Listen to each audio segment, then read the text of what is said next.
বন্ধুসকল নমস্কাৰ। আজি আমি যাম নেপালৰ এখন আটক ধুনীয়া পাৰ্ক চাবলৈ, যাৰ নাম হৈছে হেপিলেণ্ড পাৰ্কখন আমি আজি চাম। আমি আহি পাইছোঁ। এখনে হৈছে নেপালৰ এখন মানে জনজাত বিখ্যাত পাৰ্ক হেপিলেণ্ড। আহকচোন বন্ধুসকল আমি হেপিলেণ্ডৰ ভিতৰলৈ যাওঁ।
বন্ধুসকল খুব ধুনীয়া এখন পাৰ্ক। ইয়াক আটক ধুনীয়াকৈ সজাই পৰাই তোলা হৈছে। তো ইয়াত মানে বিভিন্ন ঠাইৰ পৰা আহি এই পাৰ্কখন হেপিলেণ্ড যি পাৰ্ক, এই পাৰ্কখন চাব আহে। তো আমিও আহিলোঁ। তো নেটত আচলতে চাইছিলোঁ যে হেপিলেণ্ড পাৰ্কৰ যিটো মানে যি সৌন্দৰ্য, এই সৌন্দৰ্য চোৱাৰ এটা হেঁপাহ আছিলে, সেয়ে আহিলোঁ। তো আহকচোন বন্ধুসকল আমি বাকী অংশ চাওঁ।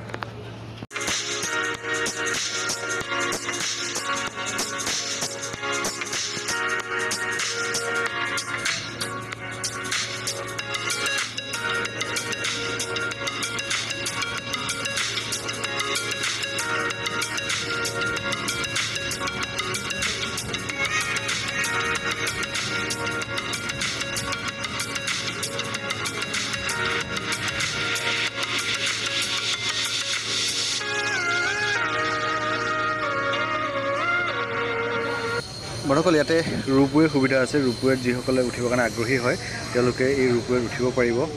তো এয়া দেখিছেনে, মোৰ পিছফালে ৰোপৱেৰ কিছু লোকে ৰোপৱেদি অহা যোৱা কৰি আছে। তো আপোনালোকে এই ৰোপৱেৰ সুবিধা গ্ৰহণ কৰিব পাৰিব, উপভোগ কৰিব পাৰিব। এয়া চাওক।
বন্ধুসকল ইয়াতে গা ধুব পৰাৰ ব্যৱস্থা আছে আমাৰ যেনেকৈ গুৱাহাটীত একলেণ্ড আছে ঠিক তেনেধৰণে ইয়াতো আপুনি খুব সুন্দৰভাৱে গা ধুব পাৰিব তো এয়া চাওক খুব সুন্দৰকৈ একলেণ্ডৰ টাইপত আমাৰ গুৱাহাটীৰ একলেণ্ডৰ টাইপত ইয়াতো ছুইমিং পুলৰ ব্যৱস্থা আছে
বন্ধুসকল আজি আমি আপোনালোকৰ নেপালৰ যি হেপিলেণ্ড পাৰ্ক সেই পাৰ্কৰ কিছু দৃশ্য দেখুৱাৰ চেষ্টা কৰিলোঁ আজিলৈ ভিডিঅ'টো ইমানে পুনৰ লগ পাম এটা নতুন ভিডিঅ'ৰ সৈতে আজিলৈ আহোঁ ধন্যবাদ